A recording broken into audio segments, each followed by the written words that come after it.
السلام عليكم ورحمة الله وبركاته. ازيكم حبايبي؟ عاملين ايه؟ وحشتوني جدا. معاكم سوسو العربي، والنهاردة هنقدم مع بعض حاجة تجنن. النهاردة بجد من أجمل الوصفات اللي قدمتها. حاجات بسيطة، مكونات موجودة عندنا في البيت، هنقدر نعمل الفطاير الجميلة دي أو حواوشي الفراخ. عشان تعرفوا الطريقة والمقادير عاملين ازاي، ياريت نكمل الفيديو للآخر. بس قبل ما ندخل على الفيديو منساش نعمل اللايك والسبسكرايب والشير ونفعل الجرس عشان يوصلكوا كل جديد من عندي أنا سوسو العربي. وعايزة أشكر الداعمين عندي في القناة، وعايزة أقولكم إن انتوا وحشتوني جدا جدا، وأسفة على التأخير لظروف قهرية غصب عني والله. بس يلا ربنا ييسر الحال. تعالوا بقى نشوف احنا عملنا الفطاير دي ازاي. اول حاجة كده معايا 4 كوبايات من الدقيق المعيارية دي، وحوالي نص كيلو يزيدوا شوية بسيطة، معلقة كبيرة من الخميرة الفورية، ومعلقة كبيرة من السكر. بقلبهم كويس كده، وبعمل فجوة كده في النص عشان احط المواد السائلة بتاعتي، وهي ربع كوباية من الزيت، وكوبايتين الا ربع منهم كوباية حليب. الحليب ده كان عندي اللي هو الرايب، تمام، حليب باص كده راب، فقلنا نستخدمه في المعجنات. فحطيت عليه كوباية منهم، كنت مدفيها برضو، وحطيت نص معلقة من الملح الصغيرة، ورجعت حطيت 3/4 كوباية من المية. يبقى أنا عندي 4 كوبايات من الدقيق بيحتاجوا سوائل كوبايتين بالظبط، من ضمنهم الزيت لأن الزيت حاجة سائلة. وببتدي أعجن فيهم كده كويس جدا، والعجين بتاعي يبتدي من يعني ايه، ناخد 5 دقايق كده في العجن بتاعنا لغاية ما تبقى العجينة بتاعتنا بالشكل اللي انتوا شايفينه ده، مطاطية شوية بس ماسكة نفسها.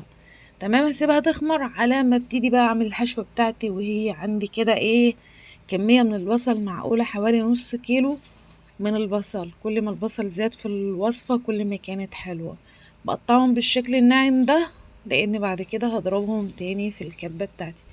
انا بقطعهم بالشكل ده لان انا الكبه بتاعتي تعتبر بايظه. انت الكبه بتاعتك اللي كويسه قطعيها ايه، تقطيع صغير. طيب ما عندناش كبه، احنا ممكن نضربهم في الخلاط وهيدوني نتيجه هايله جدا.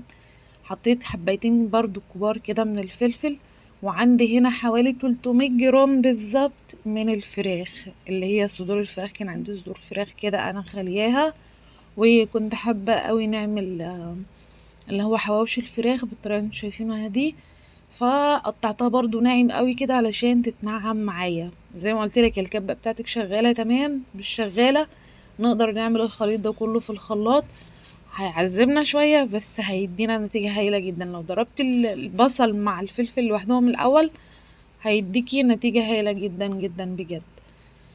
الكبة بتاعتي طبعا خلطتهم، وهتشوفوا الخلطة بتاعتي. هحط بقى بهارات فراخ وجنزبيل، وهحط قرفة وفلفل اسود وبهارات فراخ تانية سوري، والكاري وتوم وبصل بودر وملح وبابريكا وشوية كده من الشطة، علشان انتوا عارفين ان الحواوشي بيحب الشطة شوية. عندك فلفل حراق حطيها. كورتهم 10 كور لان انا هعمل 10 ترغفة.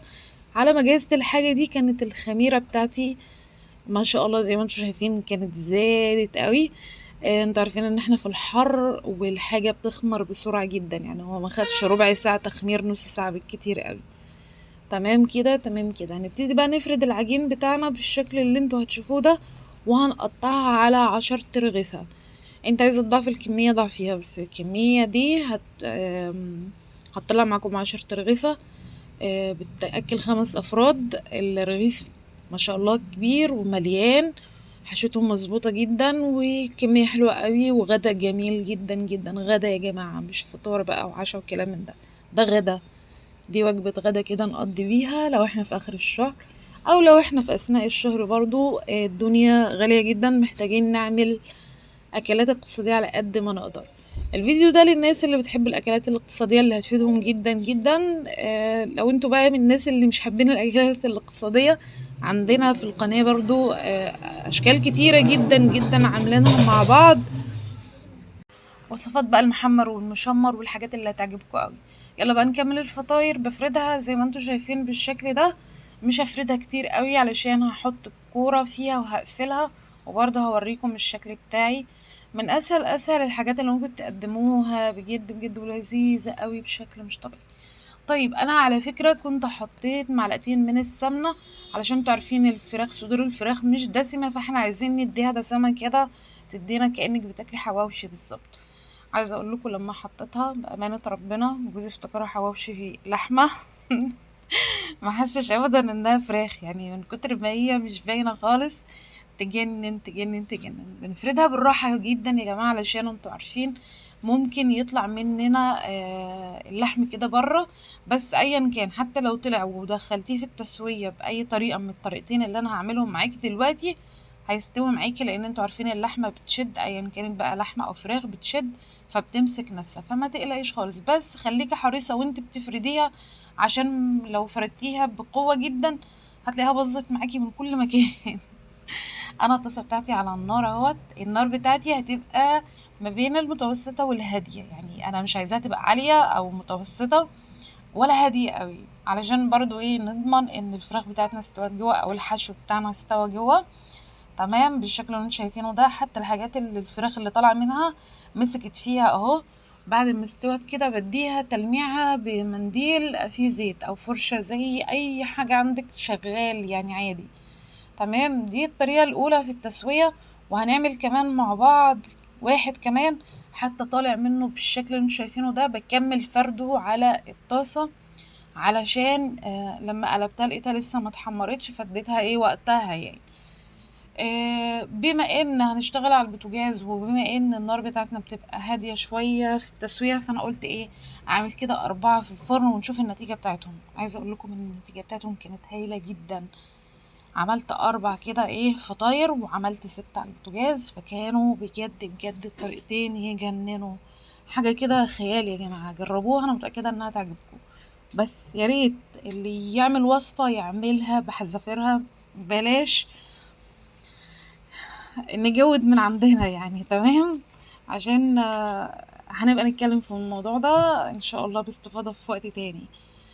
علشان انا تقريبا كده ايه خلصت الفطاير بالشكل اللي انتوا شايفينه ده، طلعتها. شوفوا بتاعت الفرن دي سويتها على درجة حرارة 200، قعدت حوالي تلت ساعة بالظبط وكانت بالشكل الجميل ده.